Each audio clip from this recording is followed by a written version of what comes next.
Hepinize selamlar. Ben hayata dair konuşmalarına YouTube'da baktım. Genelde burada bir masa oluyor. Ben de masada olurum diye düşünmüştüm. O yüzden böyle kağıtlar falan hazırladım. Evet, yaşlılar içinmiş masa, sonra öyle dediler bana. Ben de bugün aslında başka bir konu sunacaktım size.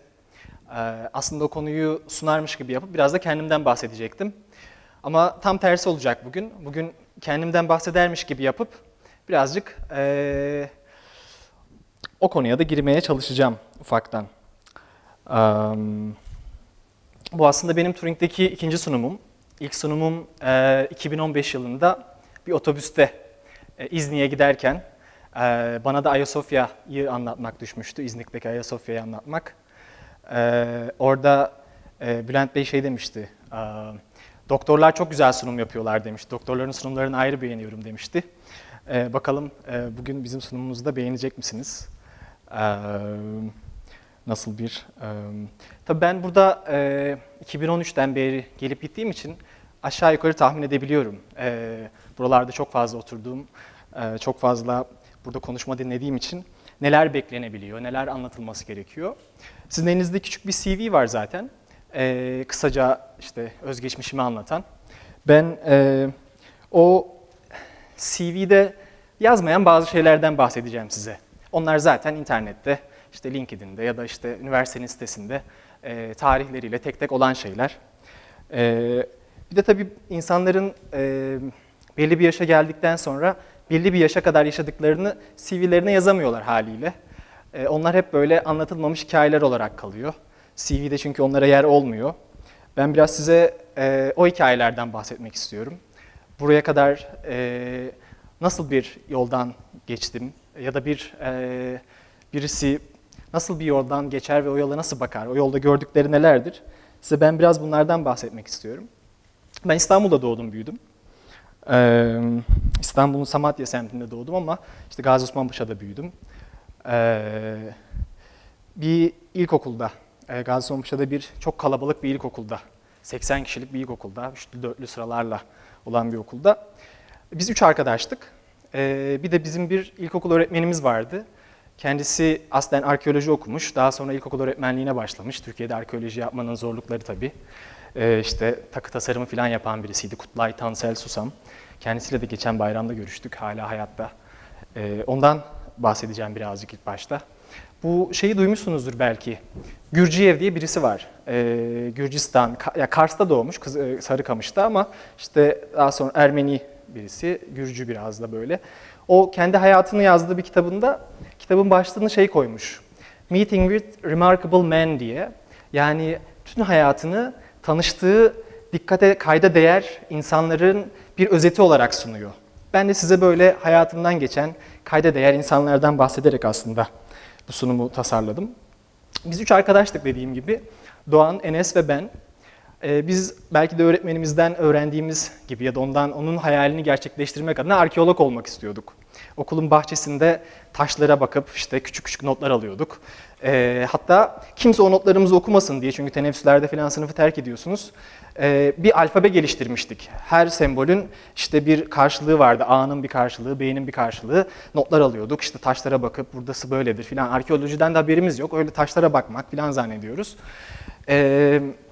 Bir gün Enes geldi. Dedi ki ben dedi arkeolog olmaktan vazgeçtim. Ben dedi artık pilot olmaya karar verdim. Bu sunum şeyi varsa orada onu da koyabiliriz belki buraya. Bugünün aslında teması biraz bu olacak. Yani bir şey olmak, birisi olmak ya da olmamak. Biraz bunlardan, bu temalar etrafında konuşacağım sizinle. Pilot olacağım dedi bize. Biz de biraz kızdık tabii, yani 3 kişiyi arkeolog olmak istiyoruz filan ama yani birisi çıkmış pilot olacağım diyor.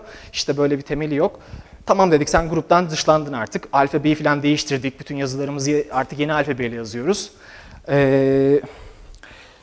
Daha sonra Doğan geldi. Dedi ki, ya ben de dedi bu arkeolojiden vazgeçtim. Ne olmak istiyorsun? Ben dedi doktor olacağım. Ben de bir başıma kaldım. Tek başına böyle okulun bahçesinde o notları kendim almak falan biraz da zor. Dedim ben de vazgeçiyorum bu arkeoloji sevdasından. O zaman da tabii önünüze hep böyle işte birkaç sene ilkokulda böyle düşünmüşsünüz, hep böyle bir şey olacağım diye. Önünüze kocaman bir alan açılıyor. Yani ne olacağım peki? Bu olmayacak. Yani ne olacaksın diye sorular var ama ne olacağınızı siz de bilmiyorsunuz.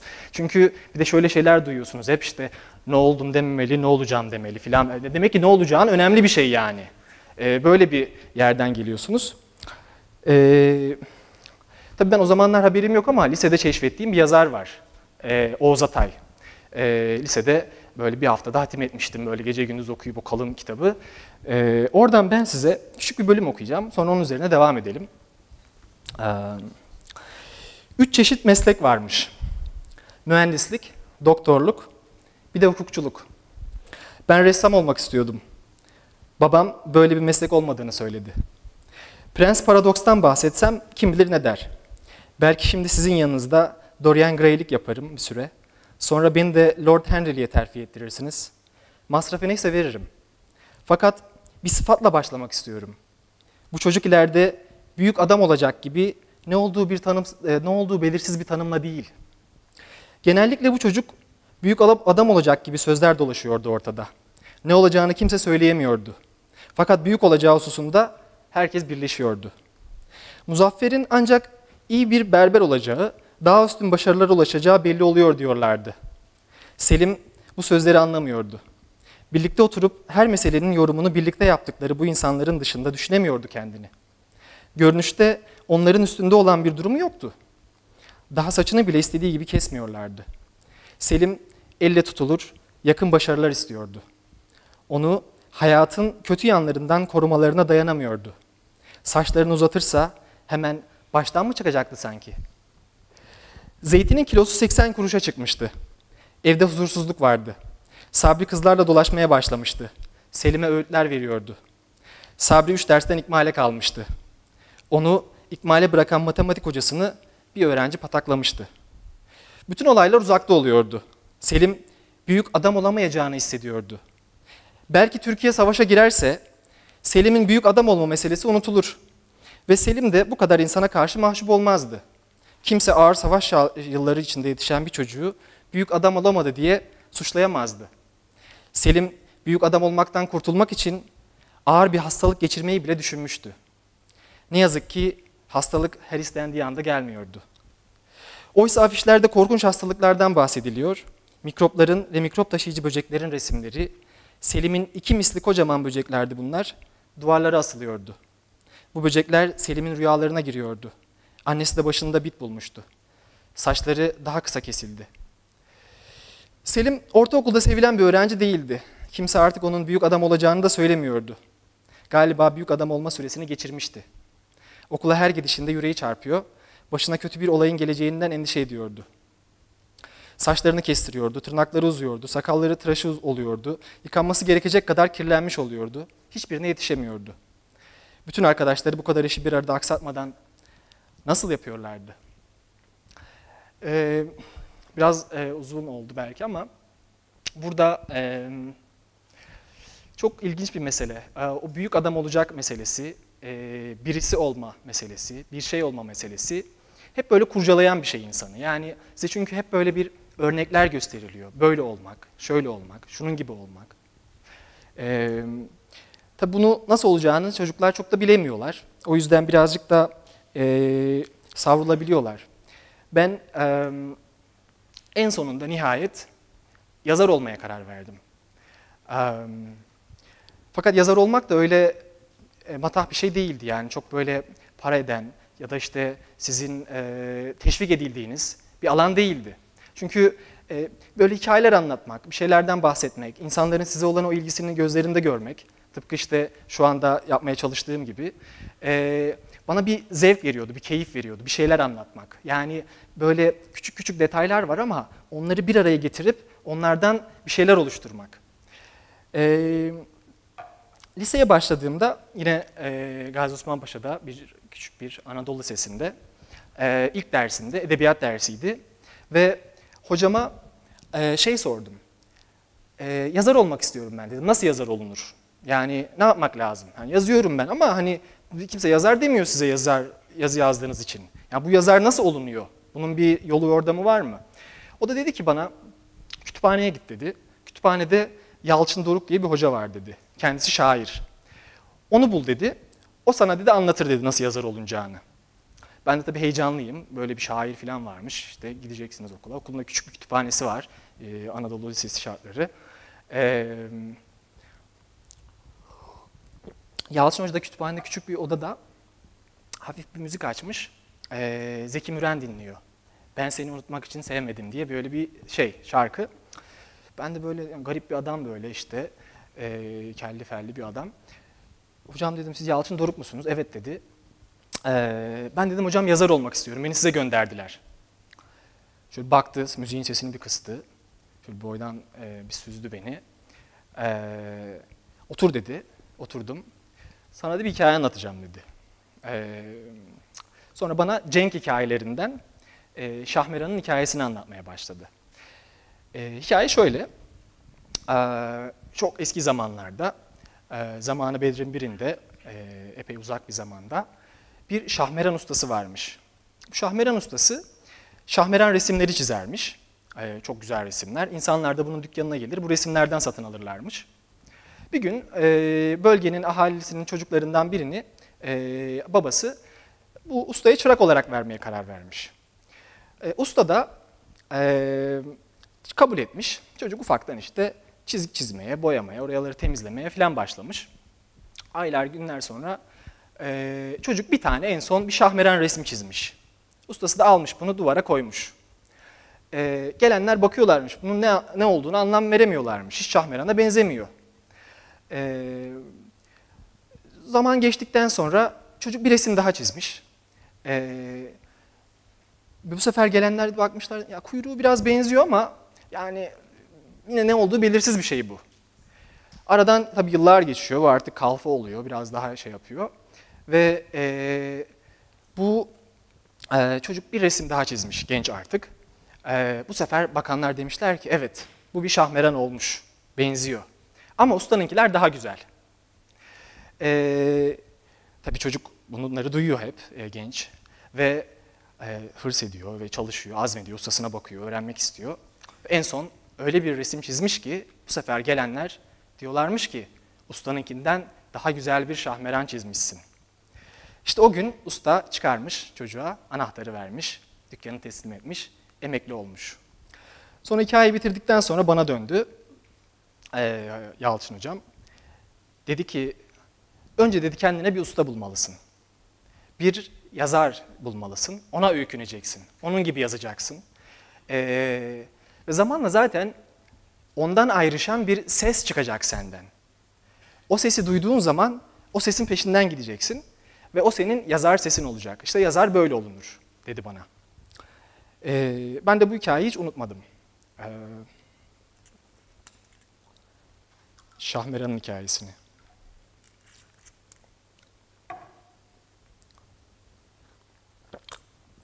Tabii lise böyle bir şeyle bitiyor hızla.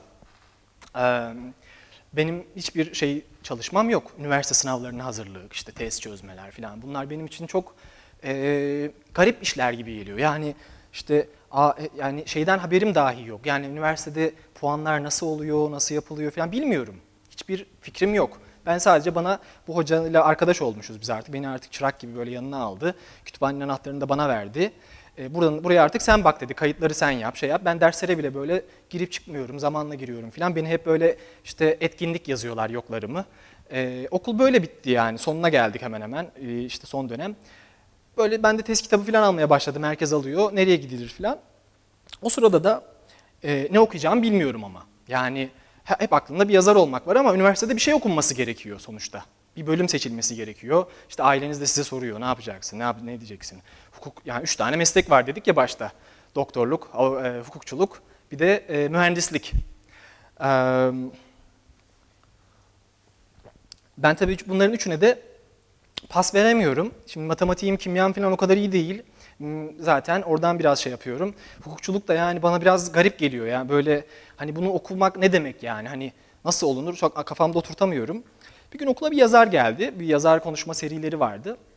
Biz de böyle kütüphane çok şey yaptığımız için müdür bana ve birkaç arkadaşıma dedi ki bu yazarın kitapları bunlar. Bunları okuyun. Bu yazar gelince de onunla bir yemek yiyeceğiz. Sizi de yanıma alacağım. Siz de sorular sorun dedi bu kitaplardan. Hazırlıklı olun dedi. Hani kimse okumamış olmasın kitapları. Biz de okuduk kitapları. İşte geldi yemek yiyoruz falan. Ben de bir soru sordum. Dedim ki hani ben yazar olmak istiyorum da dedim. Hani ne okumam gerekir? O da bana dedi ki hani derler ya hobi olarak yap ama şunu da oku falan. Öyle bir şey demedi ama yazarlığını dedi geliştirmek için, yazarlığını geliştirebileceğin, o alanda seni ilerletebilecek bir alan seçmelisin dedi. Ki daha derin bir yazarlık yapabilesin. Mesela dedi 3 tane bana bölüm söyledi. Bunlardan birisi mimarlıktı. Dedi ki mimar olursan yapı kurmayı öğrenebilirsin. Kafanda hiç olmayan bir yere bakıp mimar orada bir yapı inşa ediyor. Kurduğun romanlar, kurduğun metinler derinlikli olabilir bu şekilde. Buradan onun mekaniğini öğrenirsin, bir şey kurmanın mekaniğini. Ya da dedi psikoloji okuyabilirsin. Böylelikle dedi derinlikli karakterler kurabilirsin. İnsanın yapısını, zihnini öğrenirsin. Nasıl çalıştığını, çalışma mekanizmalarını fark edersin. Üçüncüsü de dedi tarih okuyabilirsin. Tarih okuyabilirsin deyince ben de böyle bir şey oldu. Yani tarihle kuramadım. Yani orada da dedi hani bir şey yapabilirsin belki. Bir hikayeyi, olmuş bitmiş bir hikayeyi nasıl anlatacağını öğrenirsin. Tarihte bir hikayeyi tek bir şekilde anlatmıyorlar. Değişik değişik anlatma yöntemleri, farklı farklı metodolojiler, farklı farklı tarih anlayışları var. Aynı hikayeyi, mesela bir Fransız devrimini, Yeniçerilerin kaldırılmasını, Cumhuriyet'in kuruluşunu 100 tane farklı kitap anlatıyor. Ama her birisi farklı bir metot, farklı bir bakış açısı, farklı bir çerçeve kullandığı için hepsi başka başka kitaplar haline geliyorlar. Çünkü odak noktaları farklı. Evet dedim, bu çok ilginç. Psikoloji ve tarih arasında böyle bir yerdeyim. Mimarlık hala kafama oturmuyor. Gün geldi, seçimler geldi. Ben Boğaziçi Tarih bölümünü seçtim. Ve Boğaziçi Tarih bölümünde yaklaşık 5 yıl kadar okudum. O sırada bir Fransa'ya gittim geldim bir dönem kadar. Orada politikada yan dal yaptım.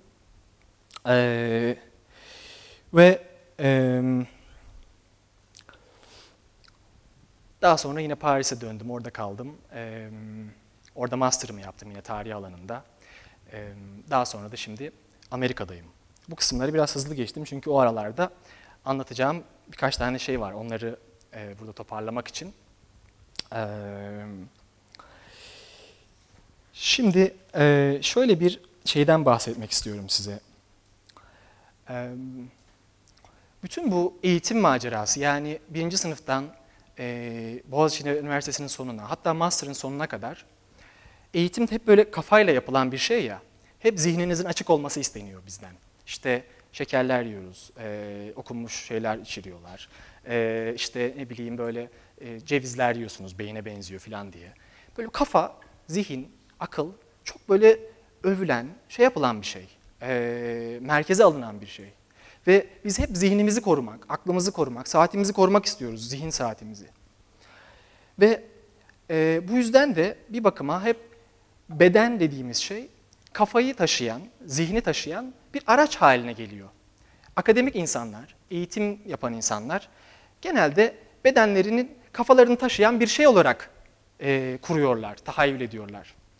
Fakat durum, ben Amerika'ya gittiğim zaman benim için biraz değişmeye başladı. Çünkü İstanbul, Paris ya da Avrupa'nın çeşitli şehirleri, kaldığım yerler, buralar büyük şehirler. Burada yüzyıllar boyunca kurulmuş bir sistem var. Urban diyoruz değil mi? Kompleks. Büyük bir metro ağları, yeraltı sistemleri, her şey temiz ya da işte kirli. Bir düzeni var. Çöpe atacağınız yerler, işte etrafınıza baktığınız zaman oranın doğal iklim örtüsü binalar, betonlar, yapılar, işte girip çıktığınız yerler, kontrollü alanlar ve orada beden kafayı taşıyor böyle o sokaklar içerisinde, caddeler içerisinde, marketler içerisinde. Fakat Arizona'da, ben Arizona'da yaşıyorum, biraz farklı bir durum var. Orada bir çöle gidiyorsunuz. Sıra dağlarla çölün bir arada olduğu Meksika ve Arizona çöllerinin ortasına gidiyorsunuz. Orada böyle bir şehir yapısı yok. Bu kadar kalabalık da değil. Doğayla çölle, dağla ve kendinizle biraz baş başa kalıyorsunuz. Orada evet yine bir akademik çevre içerisindesiniz, işte derslere girip çıkıyorsunuz, dersler veriyorsunuz, konferanslara katılıyorsunuz. Ama karşınızda bu sefer dağlar var. Size sürekli bakıyorlar, siz de onlara bakıyorsunuz. Bu kadar bakışmanın sonunda zaman içerisinde iletişime girme ihtiyacı da doğuyor. Fakat oralar şehirlerin yolları gibi, metro istasyonları gibi, işte 3'ü 5 geçe gelen vapurlar gibi bir yerler değil. Orada her an yağmur yağabiliyor, kar yağabiliyor, kurak olabiliyor, birden soğuk basabiliyor. Bununla mücadele etmenin, bunun dilini anlamanın zorluklarıyla karşı karşıya geliyorsunuz. Tabii düşünmeye de fırsatınız oluyor birazcık. Ben de düşünmeye fırsatım olduğu bu sıralarda düşündüğüm bir şeyden bahsetmek istiyorum size. Lisede bu kitap okuma maceraları, kütüphane sıralarında okuduğum bir kitap vardı. Italo Calvino'nun Görünmez Kentler isimli bir kitabı. Bu kitap Marco Polo'nun Kubilay Han'ın diyarına, Orta Asya'ya ziyaretinin anlatıldığı, her bölümünde Kubilay Han tabii bunu esir almış ve diyor ki sen diyor eğitimli birine benziyorsun. Ben de seni o kadar çok ülke, o kadar çok şehir fethettim ki şehirlerime göndermek istiyorum ve her gittiğin şehri bana dön ve anlat. Kendi şehirlerimi bana anlat. Ve her bölümü kısa kısa bölümler bir şehri anlatıyor. Ben de size o şehirlerden birinin hikayesini kısaca anlatacağım. Ve bunun bana düşündürdüklerinden bahsedip bir sonraki konuma geçeceğim.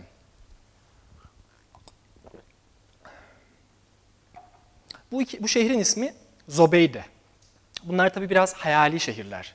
Kitabın sonunda Kubilay Han Marco Polo'ya şey diyor zaten. Sen diyor bana benim şehirlerimi anlatırmış gibi yaptın ama sen hep bana kendi şehrin Venedik'i anlatıyordun diyor. Biz de belki öyle mi yapıyoruz acaba? Hep bir şeyler anlatırmış gibi yapıp kendimizden bahsediyoruz. Bu Zobeyde'nin hikayesi şöyle. Bir gece farklı uluslardan erkekler bir rüya görüyorlar. Rüyalarında bir kadın. Kadın, güzel bir kadın. Bunlardan kaçıyor ama. Yani rüyasında bir erkek, bir kadın bir gece şehirde koşturuyor ve bu rüya gören kişi de kadını takip ediyor. Onunla konuşması, onunla tanışması gerektiğini hissediyor rüyada. Ve bir sokak içerisinde kadın kayboluyor ve bunu kaybediyorlar. Ve bir kabustan uyanır gibi uyanıyorlar. Ve sabah ilk iş, bütün bu gören rüyayı erkekler bu kadını aramaya karar veriyor. Dünyanın gitmedik yeri, görülmedik yeri bırakılmıyor. Fakat bu kadını hiçbir yerde bulamıyorlar. Fakat günün birinde bütün bu rüyayı görenler birbirlerini buluyorlar. Ve birbirlerini buldukları yerde tıpkı o rüyalarındaki şehre benzeyen sokaklar ve caddeler yapmaya karar veriyorlar. Ki belki kadın gelir ve biz onu orada tekrar konuşma şansı buluruz diye onunla. Fakat işte bu sokakları inşa ederken biraz çıkmaz sokak yapıyorlar ki kaçamasın falan diye. Zaman içerisinde o şehre başkaları da gelmeye başlıyor. İşte bakıyorlar yeni bir şehir kurulmuş, biz buraya bir dükkan açalım, buraya bir sokak daha kuralım, buraya bir apartman daha yapalım. Zamanla onlarca, yüzlerce yıl sonra artık bu şehirde o şehrin vakti zamanında niçin inşa edildiğini hatırlayan bir kişi bile kalmıyor. İnsanlar işe yetişme telaşları, metroyu yakalama telaşları içerisinde o şehrin bütün hikayesini unutmuş oluyorlar. Ben de demiştim ya, arkeolog olmak istiyorum ya da işte bir şey olmak gibi bir şey var diye. Bütün bu çalışmalar, bütün bu üniversitedeki, işte okullardaki, seyahatlerdeki eğitim maceraları sırasında insan tabii oturup düşünmeyi, kendisinin aslında gerçekten ne yapmak istediğini, ne yapmaktan gerçekten kalbinin daha fazla keyif alacağını düşünmeye fırsatı olmuyor. O ilk gördüğü rüyayı insan unutuyor. Ve artık o şehrin niye kurulduğunu, bütün bu kariyerin niçin yapılmak istendiğini insan artık hatırlamıyor. Ve Ve bu unutulmuşluk içerisinde yaşayıp gidiyor insan ve sonunda ölüyor maalesef. Ben o zamanlar bu kenti İstanbul'a benzetmiştim ama sonra Paris'e, başka yerlere gidince fark ettim ki burası meğer dünyaymış. Bu şehirde bahsedilen yer. İnsan dünyayı böyle bir şekilde gelmiş, bir rüyayla ya da işte bir mitik bir şey var orada tabii bir de. Ve zaman içerisinde bu geliş sebebi ya da işte o hayal, ilk düşünce unutulmaya başlanmış. Birazcık da bununla bağlaştırarak düşünmeye çalıştım. Kendimi bu hikayenin içerisinde acaba ben neredeyim? Ben kendimin hangi rüyasını unutuyorum diye düşünmeye başladım. Şimdi biliyorsunuz buradan birazcık kağıda döneceğim. Küçük bir takım notlar var. Bu hikayeleri var. İstanbul'a gelen Yeşilçam'da valiziyle geliyor tahta bavuluyla. Haydarpaşa'da iniyor ve şehre şöyle bir bakıyor. O şehir tabii bir rüya ile kurulmuş bir şehir. Bundan tabii haberi dahi yok ama öyle gelmiş. O şehirdekilerin de zaten haberi yok artık. Ve şehre bakıyor, diyor ki ya ben seni alacağım ya da sen beni alacaksın diye böyle bir sahne vardır. Hepiniz bilirsiniz bu sahneyi. Ama filmin sonuna gelince genelde şehir onu alır. O şehri alamaz. Adam kendisini bu karmaşanın içine bırakır. Ya uyum sağlar ya da kaybolur. Ne İstanbul'u alır ne de İstanbul ona ait olur. O şehrin kenarında yaşamaya ve orada ölmeye devam eder. Bu sadece şehrin tabii şöyle de bir yere gelebiliriz. Unutmaktan bahsettik ama bir de bilerek bilmezden gelmek var ya da o hikayeye hakikaten sahip çıkmamak var. Bu da bizi Faust'un hikayesine getiriyor. Faust'u bilirsiniz, Goethe'nin Faust'unu. Doğaya, sınırlara, hatta Tanrı'ya karşı bir başkaldırı. Ne istiyor Faust? Bilgi ve kudret için, yani şehri alabilmek için şeytanla bir anlaşma yapıyor. Artık doğa ona boyun eğiyor. İstediği dünyayı orada kurabileceğini düşünüyor. Ama sonra bir bakıyor ki elinde kalan yalnızca bu tuzak şehir. O Yeşilçam adamının İstanbul'da kaybolması gibi Faust da kendi kurduğu şehirde sıkışıp kalıyor. Peki biz ne zaman bizi bu düşünceye yalnızca hayatı akılla anlamaya, hayatı sadece zihinle kavramaya bizi götüren şey ne zaman başlamıştı? Hızlıca geçeceğim bunu, detaylara çok girmemek için. Bu Lizbon'da 1700'lerin ortasında bir deprem oluyor. Bu depremde Lizbon şehri yerle bir oluyor ve yaklaşık 250 bin tane insan ölüyor. Fakat şehrin yakınlarında bir böyle işte barlar, işte böyle eğlence mekanlarının olduğu bir yer var. Burası kaya üstünde kaldığı için ayakta durmuş burası. Orası yıkılmamış. Ya düşünüyorlar yani Allah ya da Tanrı işte bize niçin yaptı da biz bu kadar kiliselerimiz, şeylerimiz varken bizi yıktı, yerle bir etti de bu işte bunları yerle bir etmedi. Ondan sonra bütün bu batılı bilim adamları, işte filozoflar, Kantlar, işte Voltaire'ler bunlar düşünmeye başlıyorlar. Acaba biz nerede hata yapıyoruz? İşte bu aydınlanma düşüncesinin birazcık da temelleri. Yani biz doğaya sahip çıkamıyoruz. Biz doğayı kontrol edemiyoruz. Yani Tanrı bizi yapamıyor, korumuyor bu doğadan. Biz o zaman kendimiz önlemler almalıyız. Zihnimizi kullanmalıyız, aklı merkeze almalıyız. İşte bir takım hurafelere inanmamalıyız filan diye bir aydınlanma dünyası meydana çıkıyor.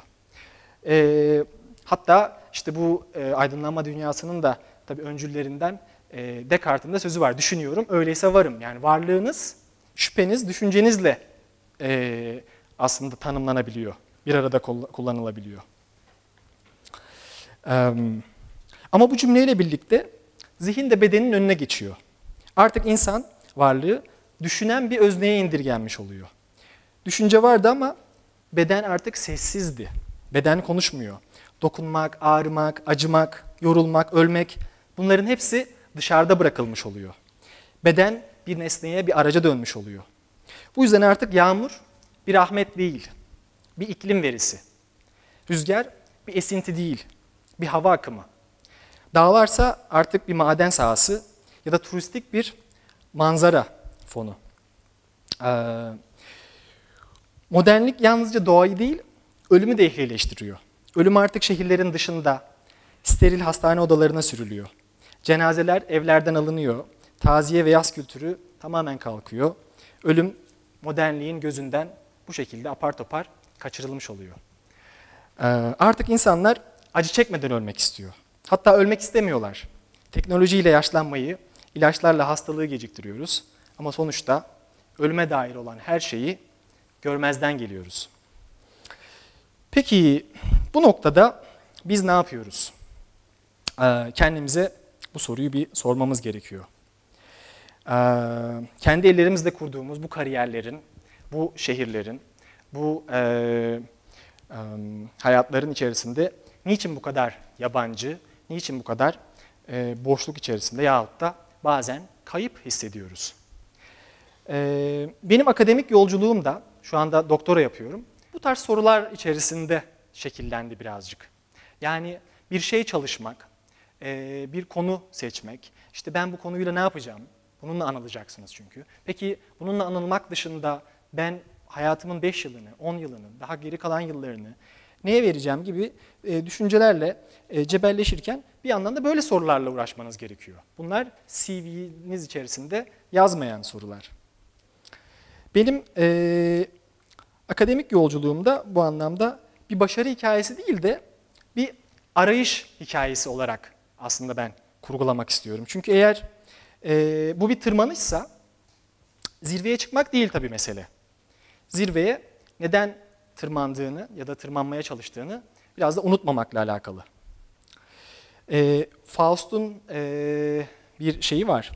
İnsan kendi ruhunu şeytana sattı ve artık doğanın efendisiydi ama sonra bir sabah o doğaya baktığında artık hiçbir anlam bulamadı.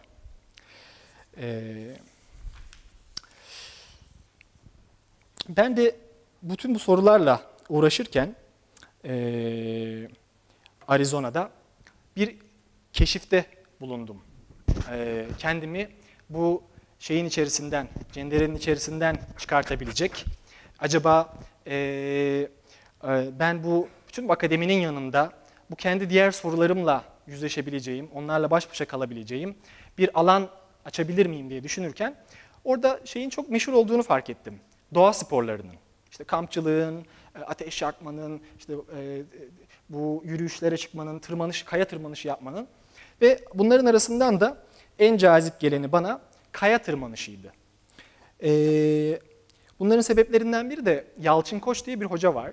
Bu 1999 yılında Boğaziçi Üniversitesi felsefe bölümü başkanlığından emekli olmuş. Şu an hala Kaş'ta sabun üreten, Türkiye'de şeyden geliyor tabii, fizikçi kökenliğinden geliyor. Bel eşitsizliklerini yanlışlayabilen, işte aslında belki de bugün Nobel ödülü bile alması gerekebilen, daha sonra felsefeye kendisini veren fizikçilikten sonra çok değerli bir hoca ve kendisi aynı zamanda bir dağcı.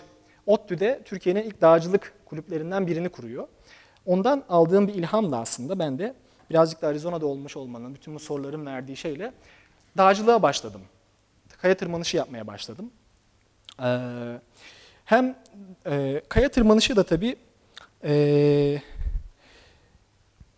ellerinizle, tabii burada şeyde anlaşılamıyor. Yani kaya tırmanışı diye size bahsediliyor ya da işte bir dağa çıkmak, tırmanış yapmak, evet doğa güzel falan ama birazcık uğraşmaya başladığınız zaman, biraz üzerine düşünmeye başladığınız zaman farklı bir kapı açılıyor size. İlk defa ellerimle bir kaya parçasını tutunduğum zaman ilk başta dedim ki evet ben bu kayaya tırmanıyorum. Düz bir duvara tırmanıyor gibisiniz. Daha sonra diyorsunuz ki hayır aslında tırmandığım şey bir kaya değil. Ben dağa tırmanıyorum. Dağ da çünkü kayanın bir parçası ya. Ve zamanla dağa da tırmandıkça biraz daha yüksek yerlere, biraz daha geniş alanlara bu sefer de fark ediyorsunuz ki aslında bu dağ da dünyanın bir parçası. Tırmandığınız şey dünyanın kendisi aslında burada. Ve attığınız o her küçük adımın üzerine düşünmeye başlıyorsunuz burada. Yani küçük bir kayaya tırmanmak aslında dünyaya tırmanmak, dünya ile uğraşmak, dünya ile mücadele etmek anlamına geliyor. O yüzden baştaki ilk meseleye gelmekte fayda var. Küçük hatırlatma yapıyorum tabii, bitirmek adına değil. Bir 10 dakikanızı daha alacağım, 10-15 dakikanızı. Büyük adam olmak ya da bir şey olmak, bu hep böyle küçük bir kayaya tırmanmakla alakalı. Çünkü günün sonunda tırmandığınız şey o küçük kaya değil, dünyanın ta kendisi.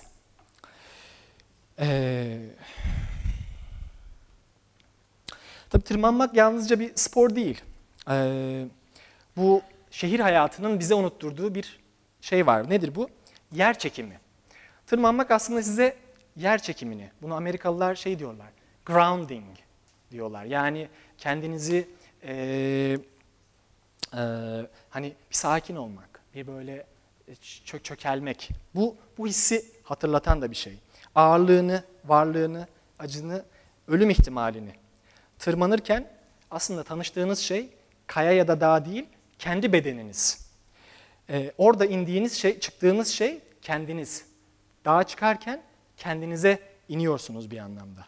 Modernliğin şeffaflaştırdığı ölüm tırmanışta ya da silikleştirdiği de diyebiliriz burada. Ölüm duygusu tırmanışta geri geliyor. Çünkü her ne kadar iplerle çıksanız da çok riskli alanlara da gidebiliyorsunuz bazen ve ölüm ihtimaliniz var. Küçük de olsa bazen büyük de olsa böyle bir risk her zaman bunun içerisinde. Tırmanış hem doğaya hem ölüme hem de kendine dokunma şekli. Ve insan da dokunmadığı şeyi anlayamıyor. Ben bunlar üzerine tabii düşünürken bir ders aldım. Modernliğin eleştirisi ve kolonyalizm diye bir ders aldım doktora sırasında.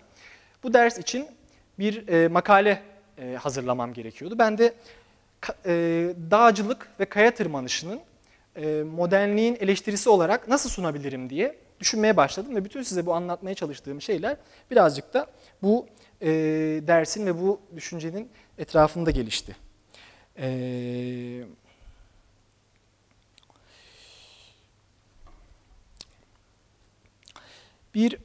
Modernliğin bedene dair hassasiyetleri nasıl bastırdığını şöyle biraz anlatabiliriz aslında. Artık insanlar elleriyle değil de gözleriyle dokunmayı öğrenmeye başlıyorlar modernlikte. Norbert Elias'ın bir şeyi var, bu Uygarlık Süreci kitabı var. Burada da uzun uzun anlattığı bir mesele. Modern hayat bizi giderek dokunmaktan, yani kayada siz orada aslında tutunmanız gerekiyor, dokunmanız gerekiyor. Dokunmaktan sizi alıkoyan bir şey. Modern hayatın şeyi, dokunma, elleme. Hatta Covid'den sonra bu giderek daha da belirginleşti. Ama bedenlerimiz artık mekanla doğrudan ilişki kurmuyor. Gözlemliyoruz, bakıyoruz, izliyoruz ama mekanla ilişki kurmuyoruz. İşte bu yüzden modernliğin beden anlayışı. Ben de kafamda 2 tane beden anlayışını kurmak gerektiğini düşündüm. Birisi şehirli bir beden. Yani bu şeyin de bir şairin de Özel'in şiirinde de dediği gibi yani şehrin insanını, bozuk paraların, ucuz cesaretlerin insanının bedeni. Yani inorganik, pasif, görselliğe dayanan ve köksüz, kökünden kopuk bir beden bu. Şehir içerisinde bunların hiçbirine yer yok. Orada yalnızca şehirli olmak gerekiyor. Fakat tırmanan bedense, bu da onun karşısına koyduğumuz bir beden, o da organik, kendine münhasır, dokunsal yani tactile dedikleri ve bir yere bağlı. Bir yerde kendini konumlandırması gerekiyor. Bir kayanın içerisinde, bir dağın orta yerinde. Fakat bütün bunları biliyoruz ama yine de tabii şehre dönüyoruz. Dağlardan dönüyoruz, o sağır yamaçlardan. Çevik bacaklarımızı da getiriyoruz tabii yanımızda. Ne çiçek ne de ninni. Boz şayaktan Potur'un dağlarda ne güzeldi. Şehre varınca artık meşinler giymelisin. Bu tablo tabii sadece fiziki değil, varoluşsal da bir farkı anlatıyor. Bu ikisi arasındaki fark. Metropoliten yani şehir bedeni bir yere değmez. Bedense doğrudan doğayla, zorlukla, ağırlıkla, ölümle temas halinde. Sürekli aktif o yüzden. Tırmanan bedense bedenin en belirgin özelliği dokunarak düşünmesi. şunu fark ediyorsunuz. Bu Descartes'in zihin beden ayrımı var biliyorsunuz, akıl beden ayrımı. Orada fark ettiğiniz ilginç bir şey var. Ellerinizle düşünmeye başlıyorsunuz. Yani elleriniz sizin yerinize düşünüyor ve bedeniniz zihniniz sizin yerine hissediyor. Orada her anınız, her hareketiniz çok önemli olmuş oluyor. Her şeyin o kadar büyük bir farkındalığın içerisinde bulunuyorsunuz ki, yani küçük bir kuş, küçük bir rüzgarın esintisi bile sizin artık algılarınızın içine nüfuz edebiliyor. Daha evvel gözünüzden kaçan o kokular, o kuş sesleri, o rüzgarlar, bütün bunlar sizin artık algılarınızın içinde yer alıyor. Bu beden görerek değil, temas ederek kavruyor dünyayı. Beden, dünyaya yerleşmenin o yüzden ilk yolu. Ve eller. Eller sadece tutmak değil, anlamak. El, fiziksel dünya ile kavranan bilgi arasındaki geçiş noktası. Tırmanan el, düşünmenin maddesel hali bir anlamda. Bir de şöyle bir durum var. Telefonlar tabii hepimizin elinde, hepimizin cebinde. Böyle bir şey var. Şöyle bir ayrım var. Elin yerini, bir şeyleri değiştirebilecek olan elin yerini parmaklar almaya başlıyor. Parmaklar. Modern birey artık bir şeyin ucundan tutmuyor. Elini taşın altına koymuyor. Modern birey ne yapıyor? Kendine verilen seçenekler arasından parmağıyla bir şeyler seçiyor. Ve buna da özgürlük diyoruz aslında. Bu aslında seçme özgürlüğü. Net bir özgürlük, salt bir özgürlük değil. El eylem, parmaksa seçim. Ve parmaklaşan insan sadece tüketir, dönüştürmez. Tırmanan bedense işte bu yüzden bir geri çağırma. Bedeninizi, elinizi, yerçekimimizi, ölümü ve acıyı yeniden çağırmak. Yani öyle bir dünya kurmuşuz ki elimizi bile kaldırmıyoruz ama son sürat bir hızda yaşadığımız bir dünya olduğundan bahsediyoruz. Peki bu ikisi bir arada nasıl oluyor? Bu noktada da son bölüme gelmek istiyorum. Tabii bu noktadan sonra bedeni keşfettik. Aklın o aydınlanmacı buyruğundan, tahakkümünden kurtulduk. Bedeni keşfettik. Bizden çalınan bedeni yaptık. Daha sonra ne yapacağız? Bu sefer tabii beden artık yetmiyor. Bir yere kadar bizi götürüyor. Bir yerden sonra bedeni yeniden hatırlıyoruz ama peki bu bedeni hareket ettiren ne? Bir ruhtan bahsetmemiz gerekiyor. Bir candan bahsetmemiz gerekiyor. Ve bu bedenin gittiği bir yönden de bahsetmemiz gerekiyor konuşmayı bitirmek için. Modernliğin bize unutturduğu şeylerden biri de bu, yön duygusu. Doğada yön duygusunu asla kaybetmemeniz lazım çünkü kaybolursunuz. Sürekli bir şeyler yapıyoruz ama neden yaptığımızı bilmiyoruz. Koşuyoruz ama nereye gittiğimizi unuttuk. Tıpkı az evvel anlattığım hikayede olduğu gibi bu şehri inşa ettik ama bu şehri niye inşa ettiğimizi hatırlamıyoruz. Sadece dış dünyaya yönelen bir hayat, o yüzden kör bir hayat. Ama sadece içe kapanan bir hayatta boş kalır. İşte bu yüzden bir denge gerekiyor. Burada iki tane terim var. Vita activa, vita contemplativa. Vita activa yapmak, üretmek, eylemek. Vita contemplativa da düşünmek, durmak, durup düşünmek, hissetmek. Ama modernlik bizi tabii hiperaktif yaptı. Hiç durmadan çalışıyor, tıklıyor, paylaşıyor, okuyor ve geçiyoruz. Okuyor ve geçiyoruz gerçekten. Ve bu düşünceye göre biz sadece yorulmuş değil, aynı zamanda tarihsiz ve yönsüz bir hale geliyoruz. Oysa bazen durmak gerekiyor. Sessizleşmek, bir dağa bakmak ve o dağın sizi çağırmasına izin vermek. Tırmanırken bir noktadan sonra nefesiniz kesilir. Dış dünya sesini yitirir. Etrafta yalnızca taşlar, gökyüzü ve boşluk kalır. İşte o anda tırmanış yalnızca fiziksel bir eylem olmaktan çıkar. Bir iç sesin yankılandığı sessizliğe dönüşür. Dağlar modern insanın seküler haç mekanları gibi aslında birazcık. Bunu böyle düşünebiliriz. Eskiden insanlar Yaradan'la konuşmak için dağa çıkarlardı. artık kendileriyle konuşmak için çıkıyorlar. Ama her halükarda dağ bir iç muhasebe mekanı. Bir tür kendilik laboratuvarı. Yatay şehirde kaybolan zihin, dikey kaya yüzeyinde yeniden yankılanıyor. Bu bağlamda tırmanmak yalnızca bir fiziksel bir eylem değil. Aynı zamanda bir manevi arınma biçimi. Peki bu arınma nasıl mümkün oluyor? Burada da iki farklı düşünce var, iki farklı yaklaşım. Ben iki tane düşünür seçtim. Birisi René Guénon, diğeri de Julius Evola. Bunlar birisi Fransız, birisi İtalyan. İki Dünya Savaşı arasında yaşamış, hatta sonrasında da kalmış iki düşünür. Bunlar ezoterik işlerle de uğraşmışlar. Hatta René Guénon bir süre sonra Müslümanlığa da geçiyor, ismini değiştiriyor. Sufi oluyor. İkisi de modernliğe karşı çıkmışlar. İkisi de insanın sadece akıl değil, ruhla var olduğunu hatırlatıyor. Ve ikisi de dağlara bakıyordu. Ama farklı nedenlerle. Guénon tırmanmayı bir sembol olarak görüyordu. Ona göre dağ içsel bir yükseliş. Bir sufi gibi kalbine doğru ilerlemeliydiniz ona göre. Kalp bir mağaradır diyordu. Ve mağara dağın içindedir. Zirve dışarıda değil, içeridedir. Yani dağa tırmanmak kendine inmektir.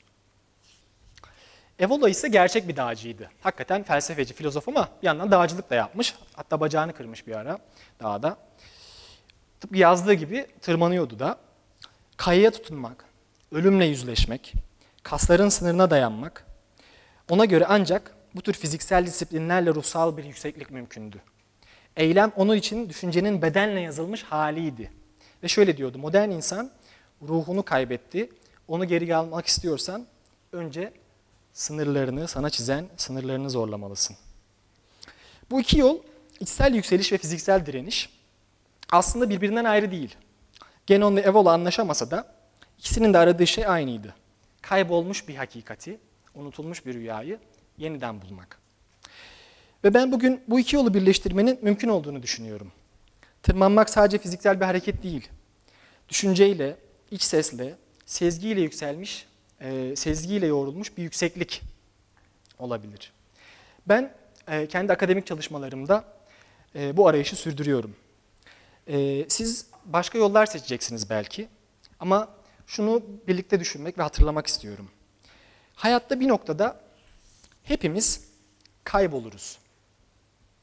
Önemli olan bu kaybolmuşluk hissini bastırmak değil. Onun içinden yeni bir yön çıkarmaktır.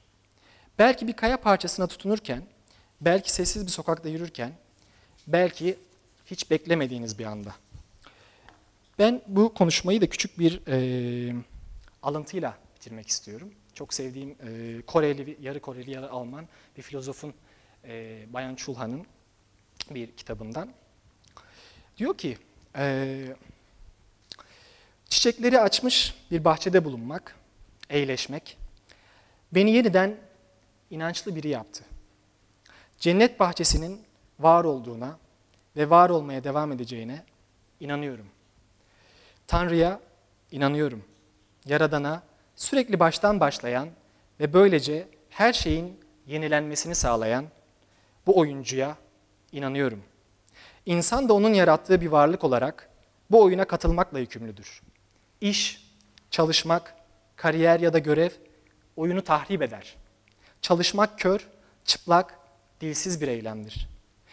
Elinizdeki metnin bazı satırları yeryüzüne ve doğaya bir yakarış, itiraf ve hatta ilanı aşktır. Biyolojik bir evrim yok. Her şey varlığını tanrısal bir devrime borçlu. Ben bunun tecrübe ettim. Biyoloji de en nihayetinde bir çeşit teolojidir. Bir tanrı öğretisidir. Toprak ölü, cansız, suskun bir öz değildir. Aksine konuşkan bir özdür. Yaşayan bir organizmadır. Taşlar bile yaşar. Senvik Doğar dağına tutkun olan Cezan, kayaların gizemlerini, kendilerine has canlılıklarını ve güçlerini biliyordu. Laot zamanında şöyle demişti. Dünya sırlarla dolu bir kase gibidir. Onu elinizle kavrayamazsınız. Kim onu kavramak isterse onu kaybeder. Bugün size bir başarı hikayesi anlatmam istendi. Ben de anlattım. Ama bu başarı bir diploma değil, bir zirve hiç değil. Ben hala tırmanıyorum ve size tek bir şey söyleyebilirim. Zirveler geçicidir ama asıl mesele neden tırmandığını unutmamaktır. Ben her zaman en tepedeki o manzarayı seyretmek için tırmanıyorum. Teşekkür ederim.